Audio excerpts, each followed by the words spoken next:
Assalamu alaikum wa rahmatullahi wa barakatuh. Bienvenue sur la chaîne Hijra Minimaliste UAE.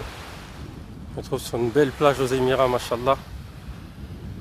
Je vais profiter du paysage. En même temps, voilà, j'aimerais parler avec vous d'un sujet primordial, un sujet capital. Et le sujet, c'est le coût de la vie aux Émirats. Voilà, le coût de la vie aux Émirats, c'est un sujet qui fait beaucoup parler. On entend pas mal de choses, vraiment énormément de choses vis-à-vis de ce sujet-là. Et en vérité, voilà, moi-même en faisant mes recherches, avant de venir ici, c'est quelque chose qu'il est difficile de cerner. Et c'est quelque chose qu'il est difficile à... comment dire ? Pas difficile à aborder, mais c'est difficile de mettre un prix dessus en fait. C'est très difficile de mettre un prix dessus. Dans le sens où en fait chacun vit différemment. Vous voyez, chacun vit différemment. Attendez, je vais me poser un peu parce qu'il fait super chaud. Attendez, je vais descendre. Faire attention de ne pas me blesser. Hop là. C'est un sujet qui est difficile à aborder. Voilà, je souhaite parler du sujet du coût de la vie aux Émirats, parce que voilà, c'est un sujet qui revient sans cesse, et en vérité c'est un sujet qui va tout le temps revenir sur la table, qu'on le veuille ou non. Donc moi-même en faisant mes propres recherches avant d'arriver ici, voilà, c'est la question que je me posais: combien faut-il pour vivre aux Émirats? En fait, c'est une question qui est au final qui peut paraître anodine, mais elle ne l'est pas. Parce que au final, même en France, bon, après c'est différent de la France en vrai, parce qu'en France il y a vraiment pas mal d'aides. Même au final, quand on n'arrive pas, on va dire, à rejoindre les deux bouts en France, on est aidé. On est aidé. Vous voyez, il y a la CAF, il y a plein d'organismes, il y a le RSA, il y a plein de choses. En vrai, en France, même si c'est difficile, voilà, vraiment c'est très différent d'ici. C'est très différent d'ici.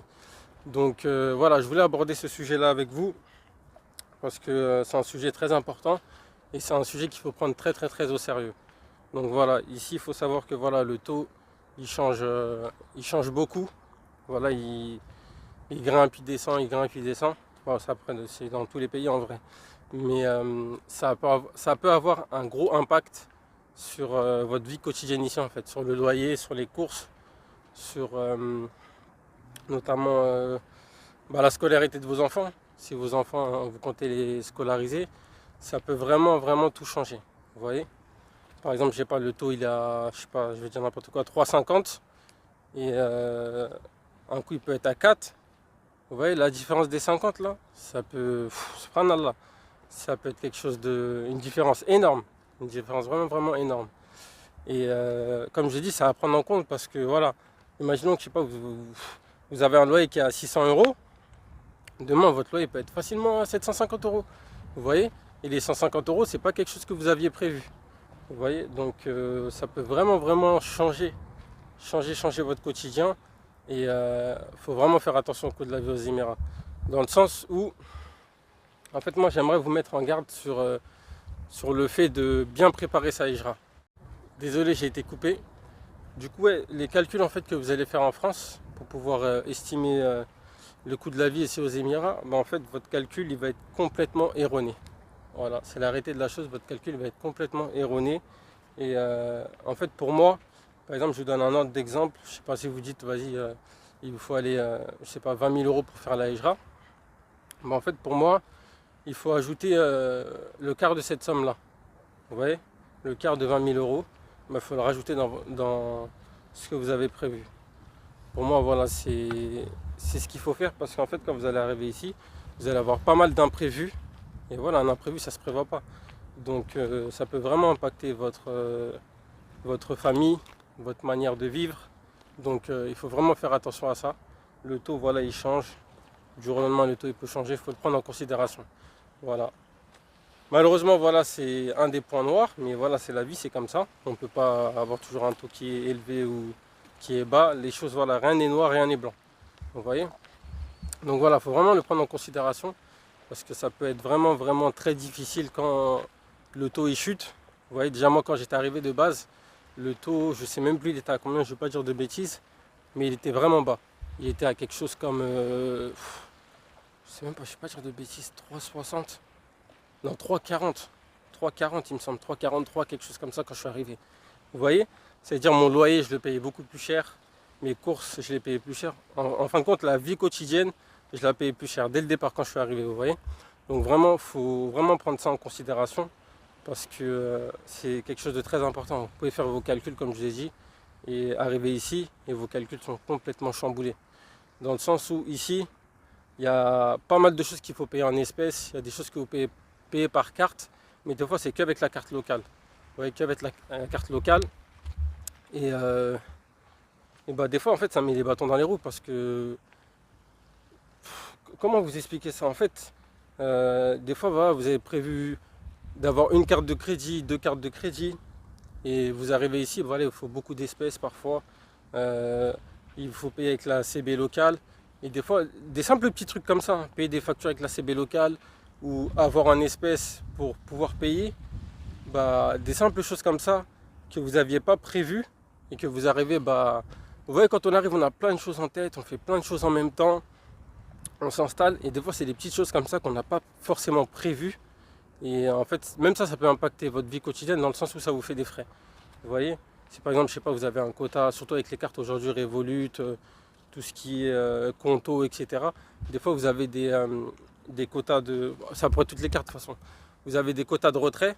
Par exemple voilà, Revolut je crois c'est à peu près 800 euros par mois, ça dépend quelle carte, 800 euros par mois, et après au-delà de 800 euros par mois, en fait vous devez payer des frais. C'est 2%. 2% de frais à chaque fois que vous retirez de l'argent. Vous voyez, les 2%, c'est pas quelque chose que vous aviez forcément prévu. Vous voyez, et dès que vous êtes sur place, bah, tous les mois, vous devez payer vos factures, etc. Donc tous les mois, en vrai, 800 euros, ça ne vous suffit pas en termes de retrait. Donc soit il vous faut plusieurs cartes, soit bah, ça va vous compter à chaque fois 2%, 2%, 2% quand vous allez retirer plus de 800 euros. Donc voilà, c'est des choses à prendre en compte au final parce que c'est des petites choses minimes qu'on ne calcule pas trop quand on part. Mais à la fin, 2%, 2% c'est rien. Mais accumulé, voilà, ça grimpe et c'est des petites choses imprévues comme ça, voilà, qui vous impactent dans la vie quotidienne. Et qu'est-ce que je voulais vous dire également? Faut bien préparer sa manière de faire la hijra. Pour moi, c'est très important dans le sens où voilà, vous venez avec vos familles. Vous venez avec vos familles, c'est vraiment pas un jeu. C'est vraiment pas un jeu parce que écoutez, vous pouvez pas venir ici aux Émirats et se dire allez, vas-y, bon, on prend le strict minimum, on prend nos bagages, on vient et on part, khalas. Non, c'est vraiment, c'est un conseil que je vous donne, hein. C'est un conseil que je vous donne, c'est pas une bonne chose à faire parce que ici la vie elle peut être vraiment très très difficile. Là justement je suis en train de vous mettre en garde vis-à-vis du coût de la vie. Je vous jure, voilà, qu'il n'y a même pas 10 minutes là, lorsque j'allais commencer ma vidéo, il y a quelqu'un qui est venu me voir et qui m'a dit, parce que maintenant je commence à comprendre un petit peu l'arabe, alhamdoulilah, et il est venu, il m'a demandé de l'argent en fait. Il m'a demandé de l'argent, il m'a dit que voilà, c'était très difficile pour lui actuellement, et si je pouvais lui donner de l'argent. Vous voyez, subhanallah. Donc avant que je commence ma vidéo, subhanallah. Donc voilà, je vous dis ça à titre de rappel, pour vous dire que voilà, vous venez avec vos familles ici, vous abandonnez tout, des fois même on abandonne nos biens, tout ce qu'on possède en France, vous voyez, et parfois voilà, on était bien en France financièrement, etc. machin, sauf que voilà, la hijra on a fait pour Allah subhanahu wa ta'ala, c'est un acte d'adoration. Donc voilà, on délaisse tout ça. Et comme Allah le dit dans le Coran, j'ai promis maintes refuges et abondance à ceux qui font la hijra. Donc alhamdulillah, alhamdulillah, c'est une bonne chose de la faire, mais il faut le faire d'une bonne manière en fait. C'est juste ça, il faut le faire d'une bonne manière. Il ne faut pas prendre la chose à la légère. Venir avec ses bagages et dire voilà, on a tel montant, on va se débrouiller sur place, on verra ce qu'on va faire sur place, on verra quel boulot on va faire sur place. Allez, yallah, on y va. C'est vraiment très dangereux de faire ça. C'est vraiment très dangereux de faire ça parce qu'au final, 1 mois, 2 mois, 3 mois, 4 mois, ça va bien se passer. 6, 7, 8. Au bout du 8e mois, ça se trouve, vous n'allez plus avoir d'argent. Vous voyez? Et surtout, si vous n'avez pas anticipé qu'est-ce que vous allez faire comme activité ici, ça risque d'être très très très compliqué. Quand on arrive, je sais pas, 8 mois, 9 mois, 1 an, et qu'on ne sait toujours pas quoi faire, et il n'y a toujours pas de bonne rentrée d'argent, vous pouvez avoir des problèmes ici, vous voyez? Les chèques impayés, etc., c'est des gros problèmes. Donc voilà, je voulais vous mettre un petit peu en garde concernant tout ça, parce que c'est des choses à prendre en compte. Au final, voilà, on peut, des fois, vous voyez, comme on dit, la précipitation vient de Shaitan. La précipitation vient de Shaitan. Des fois, le croyant, il doit se poser et faire ses comptes. Vous voyez, vous devez vous poser tranquillement, gentiment avec madame et vous discutez. Comme je faisais tous les soirs avec mon épouse. Vous discutez, voilà, il nous faut combien pour tel truc, tel montant, etc. Vous faites vos calculs et comme je vous ai dit, rajoutez de l'argent dans ce calcul-là. Si vous avez prévu 20 000 euros, rajoutez de l'argent. Il faut 25, il faut 27. Vous voyez? Après, bon, c'est facile à dire. Hein. Je l'ai dit, c'est facile à dire. Mais voilà, quand on veut faire quelque chose et qu'on est assez pressé de le faire, c'est très compliqué des fois de trouver des fonds. Et la vie en France, je sais comment elle est difficile, soit en France, en Belgique ou en Suisse. Je sais qu'elle est difficile et c'est très compliqué de mettre de l'argent de côté parfois. C'est très compliqué et voilà, ça nécessite voilà, de se priver parfois. Bon, voilà, je vous dis la vérité, moi je me privais parfois pour mettre de l'argent de côté, mais je savais ce vers quoi j'allais, donc alhamdoulilah, au final, c'était plus un plaisir pour moi de me priver tout de suite, plutôt que de voilà, dépenser mon argent à tout va et rien faire avec cet argent-là. Donc voilà, je sais que c'est difficile, mais vraiment prenez-le en compte le coût de la vie aux Émirats. C'est vraiment pas une blague. Là actuellement, il y a pas mal de personnes qui sont éprouvées par rapport au coût de la vie aux Émirats, pardon. Et je le vois, vous voyez, il y a pas mal de choses, voilà, des gens qui vendent des trucs à petit prix ou des gens qui quittent les Émirats, vous voyez, des gens qui quittent les Émirats qui vont vivre ailleurs parce que justement le coût de la vie aux Émirats, il est très lourd. Vous voyez, là actuellement, désolé, actuellement je suis à Sharjah. Vous voyez, pour beaucoup de personnes, Sharjah, c'est une ville qui est allée pas trop chère, bon ça va, c'est Sharjah, c'est pas Dubaï. Et même à Sharjah, vous voyez, de toute façon je vais vous montrer un petit peu plus les côtés luxueux de Sharjah, mais croyez pas, à Sharjah c'est très très luxe aussi. Vous voyez, il y a des quartiers, voilà, comme à Dubaï, il y a des quartiers populaires, voilà, où c'est moins, vous allez moins avoir de luxe, voilà, c'est la vie un petit peu de quartier, voilà, il y a un petit peu de poubelle partout, les endroits où c'est pas très propre, etc. Mais croyez pas, Sharjah, vraiment, ça reste un émirat en fait. Ça reste un émirat et surtout ça reste un émirat aussi qui est collé à Dubaï. Donc le coût de la vie y est un petit peu élevé. Vous voyez? Tout dépend de après, voilà ce que vous recherchez comme bâtiment, vous recherchez quelle zone, vous voulez habiter où, tout dépend de tout ça. En vrai, voilà, comme je dis, la hijra, ça dépend de pas mal de choses, de trop de critères. Ça dépend où vous allez mettre vos enfants à l'école. Ça dépend où vous allez habiter. Ça dépend quelle activité vous faites. Quelqu'un qui travaille sur Internet et quelqu'un qui a, on va dire, je sais pas, un business, qui a Tijara par exemple, je sais pas, je dis n'importe quoi, voilà, dans le parfum, dans le miel, etc. et qui vend un petit peu comme ça de temps en temps, qui en vend un petit peu en France de temps en temps, qui se débrouille, on va appeler ça de la débrouillardise. C'est très différent de quelqu'un qui travaille sur Internet. Vous voyez, quelqu'un qui travaille sur Internet, je sais pas, qui crée une structure ou qui crée des sites Internet pour quelqu'un. Voilà, il travaille de chez lui. Il n'a pas besoin de forcément se déplacer à un point B. Il a juste besoin d'une connexion Internet.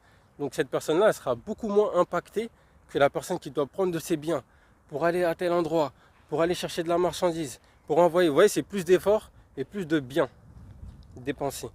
Donc voilà, pour vous dire que voilà, faut vraiment prendre le coût de la vie aux Émirats au sérieux. Parce que voilà, je reçois énormément de messages de gens qui veulent venir s'expatrier aux Émirats et qui me disent voilà, je ne sais pas comment faire, ou voilà, je rêve de m'y installer. Je rêve de m'y installer. Voilà, pour l'instant, je suis en train d'économiser, etc., etc., etc. Mais il faut vraiment, vraiment vous poser et calculer pour de vrai. Vous voyez? Moi, là, je suis en train de préparer des choses pour vous, pour essayer de vraiment, comment dire, de vraiment sensibiliser les gens, pardon, au coût de la vie et à certaines réalités du terrain ici. Parce que au final, tout n'est pas dit. Vous voyez, tout n'est pas dit par rapport aux Émirats. Et moi, je ne vais pas vous mentir.